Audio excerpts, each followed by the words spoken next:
He gasps for every breath, bobbing to the surface of the salty water like a cork, then sinking again, towed under by an unseen force. Death is close.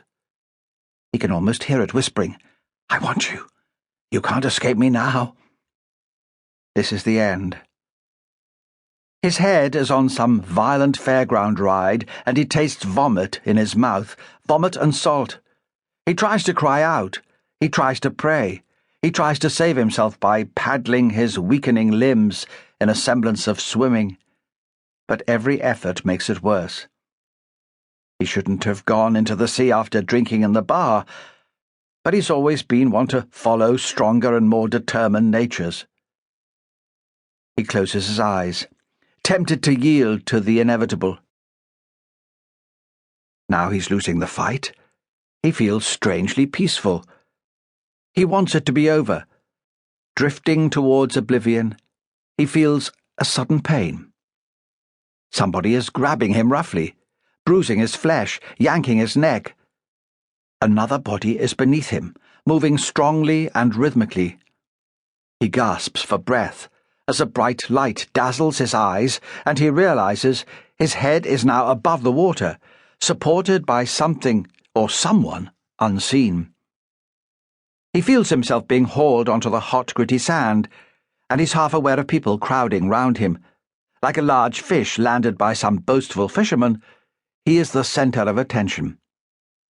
He groans, closing his eyes tightly against the brilliant sun, and when he opens them again, he is cocooned in a towel. Then he hears a voice, familiar, yet unfamiliar. "Are you okay now?" It's a voice he recognizes, an English voice.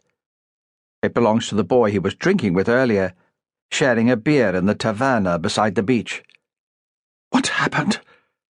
Chris hears himself asking in a voice that doesn't seem to be his own. "You got into trouble. Probably too much beer. I had to pull you out." Chris hauls himself into a sitting position and puts his head in his hands. He still feels sick, but better.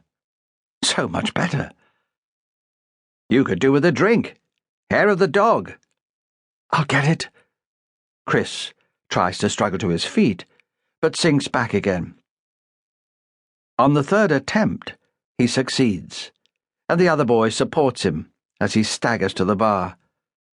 They look like a pair of cartoon drunks, but Chris senses that his companion is completely sober. Chris's hands shake as he finds his waterproof wallet and gives his rescuer the money to buy the drinks. "Did you know that if someone saves you from drowning, you belong to them from then on?" Chris looks at the boy and realizes that he is deadly serious. From now on, his life will no longer be his own.